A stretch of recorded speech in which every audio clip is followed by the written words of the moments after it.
Coming up in today's food adventure. I'm finally exploring the Chongqing that exists outside of the city center, and along the way, I've discovered the world's best sauce. Whoa. A lost world underwater. Oh my gosh. Coffee with pickles.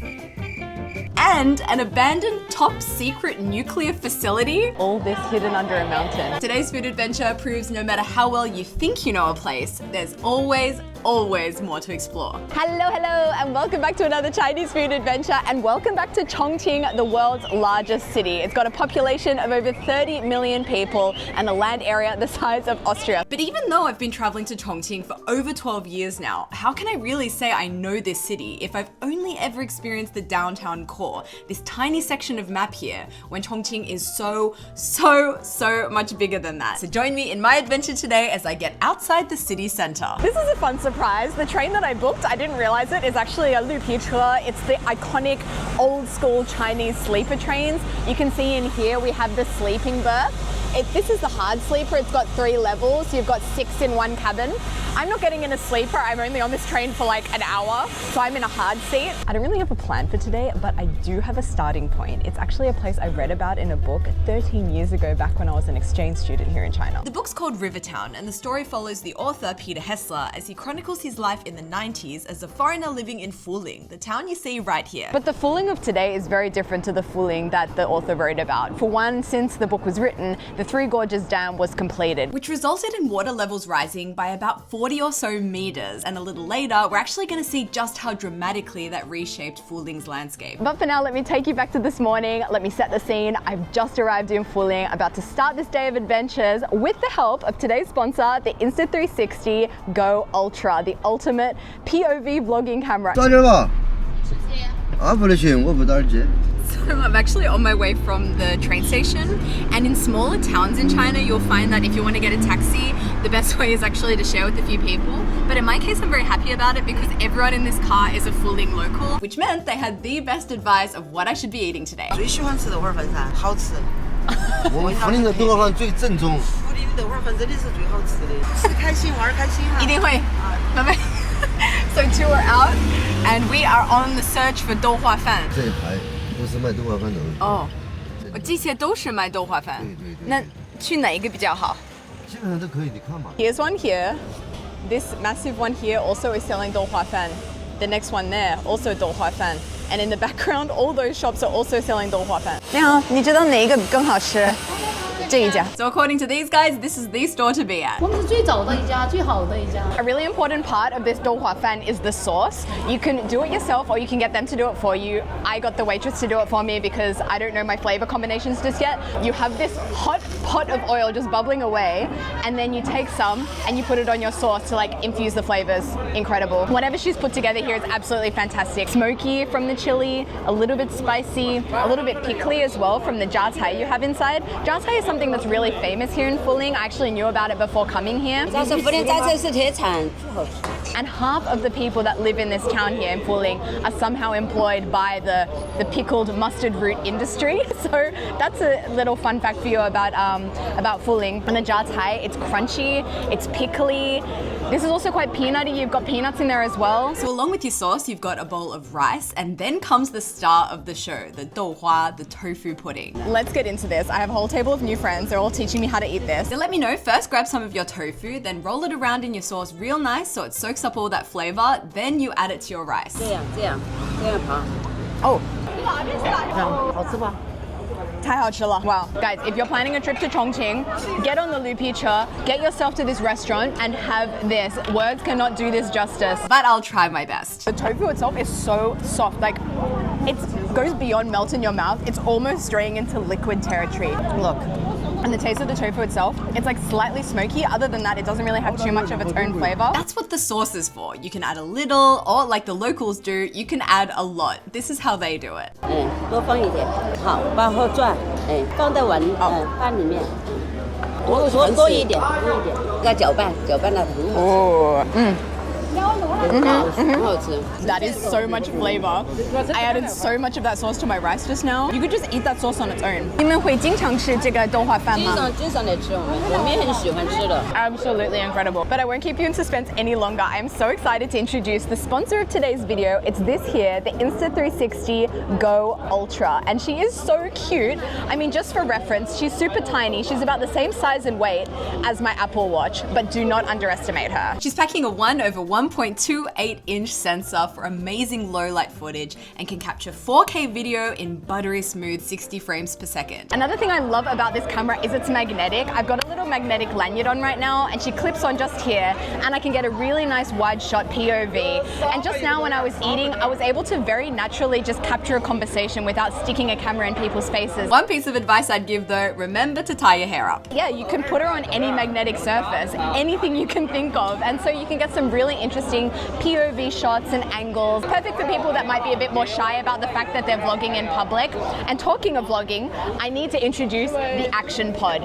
This is the selfie stick. This is the Action Pod. So basically what you can do, pop her off there, pop her in here, and you actually have a screen that comes up. How cool is this? You can add it to the little selfie stick and you're ready to vlog.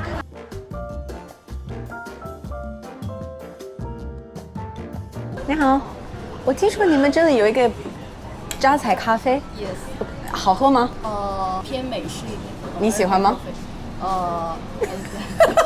好，那我来一杯，我尝试一下。Just to be clear, I'm not going into this experience expecting to like this. I mean, what are the odds that this actually tastes good?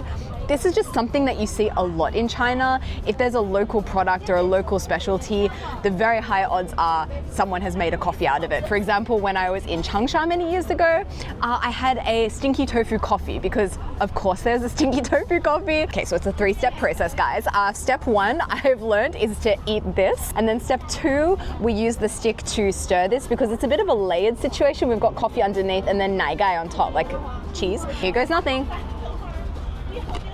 Yeah, just pure pickled mustard root. I like it, but this kind of taste is usually something I would associate with something savory I'm about to eat. To be honest, I don't love my chances of liking this. Let's mix it up. I don't hate it, and the reason for that is I cannot taste the pickles in this. So that's probably the best for everyone. I think there's like some tiny bits of pickle because every now and again I'm getting a bit of a crunchiness. But yeah, now that we've well and truly ticked off this jiacai topic for today's video, let's check out this underwater museum that's just down the road here. So this is the entrance where we entered the building, and then basically the museum, you go down here, and then this is what it looks like under the water. That's cool, so we're about to go down into that. And the question on everyone's lips, why did they build this? As I mentioned earlier in this video, because of the construction of the Three Gorges Dam, the water level rised a whole lot.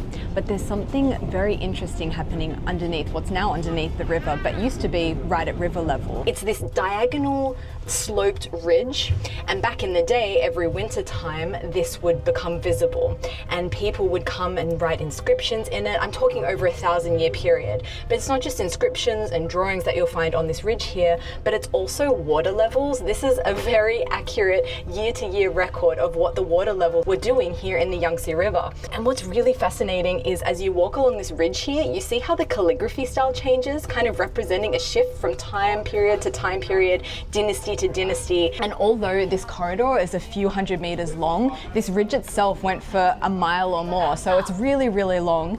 But now this is the part that you can actually come and see as a tourist. It's blowing my mind, to be completely honest with you. Well, now that we've checked out the underwater museum, I thought let's keep this underground theme going. Let's go underground into the world's longest man-made underground tunnel system. 河北的，你认识他吗？认识，哦，OK。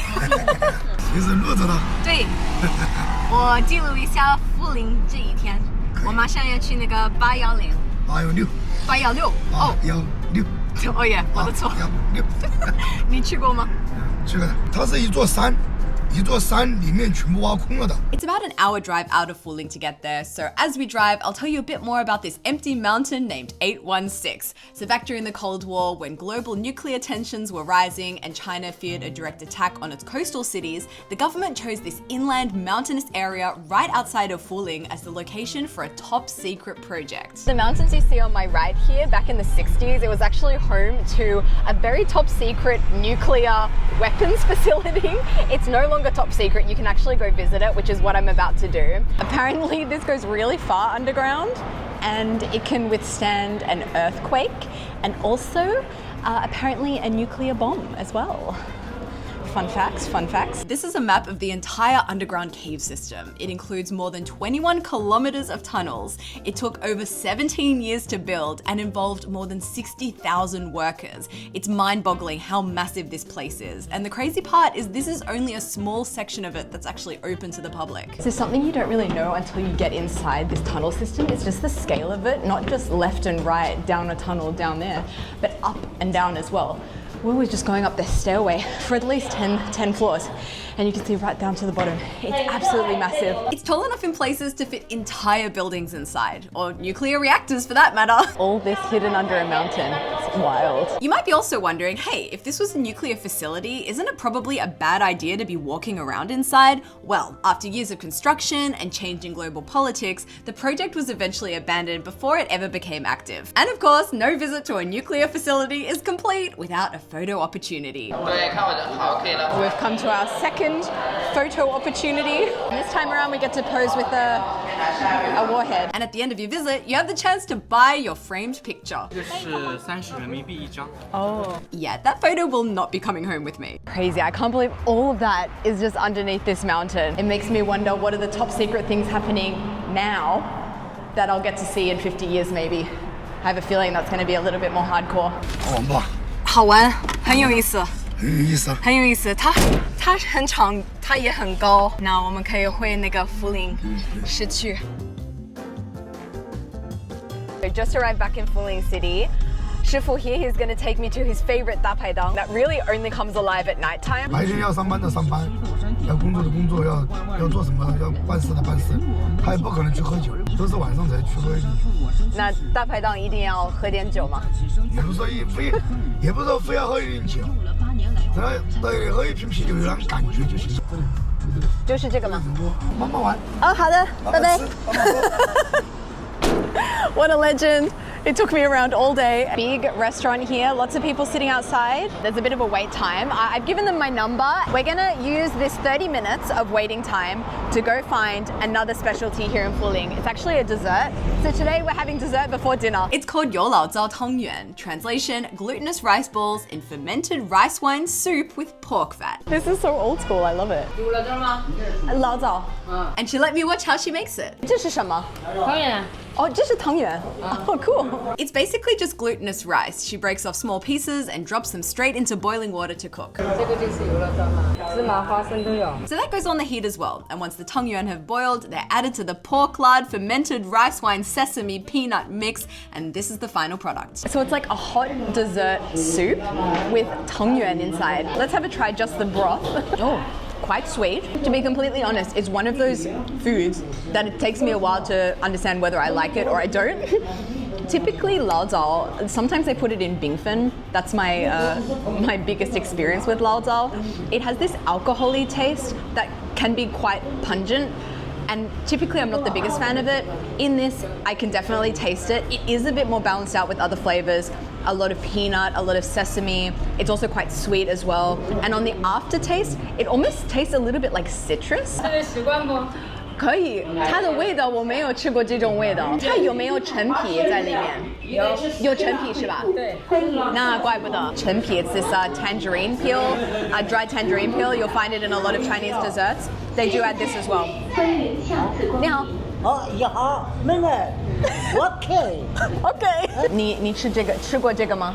这个有老灶，对。我吃过了。嗯，好吃。啊，对。好吃的多吃点。好。这懂，这个我懂，这个全世界都懂这个。哎，对。But I haven't tried the tangyuan yet. These bits of rice inside. I have to say, I like that even better with the ricey bits combined. The texture is so good. It's like glutinous goodness. I love a glutinous texture. And also it just like tones down the intensity of the flavors a little bit. 你好。I say 你好。你好。你好，妹妹。你好，哥哥。这个好。Nice to meet you. 认识你很开心。I say 你开心，妹妹好。Okay. Okay. But I'm gonna pay and get this down because we've still got a dinner reservation to get back to. Welcome to Adap Haidang. You'll find these all over China, but the thing that they have in common is they're quite loud.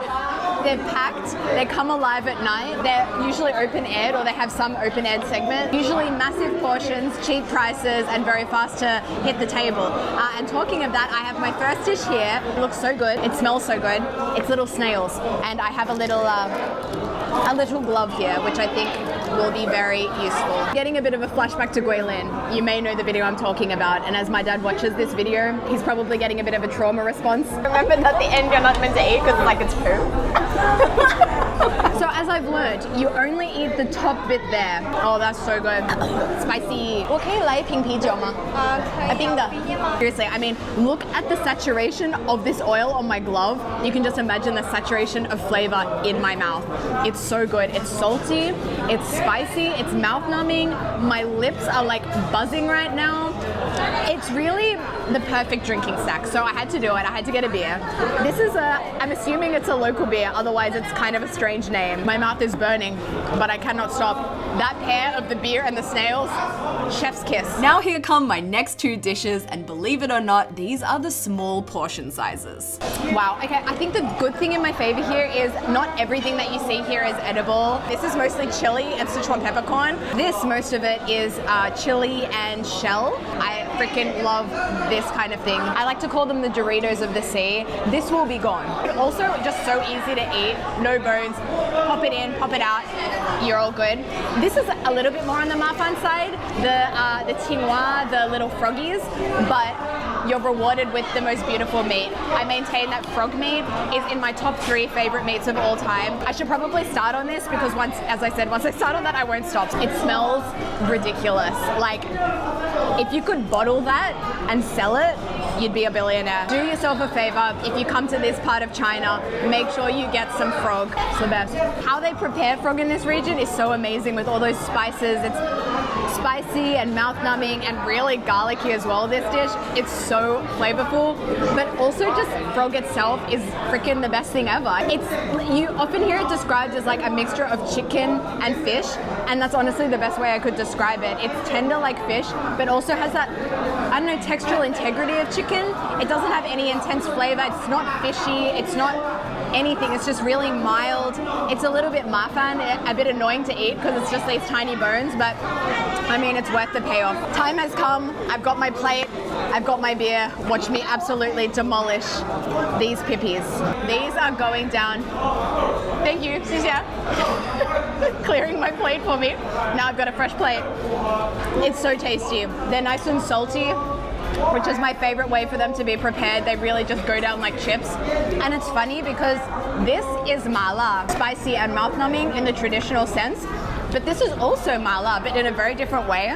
It's spicy, but it tastes different because you've got green chili in there, so it's actually like quite a fresh kind of taste coming at me. Something I like a lot is how much ginger is in this as well. So it's a very Moorish dish.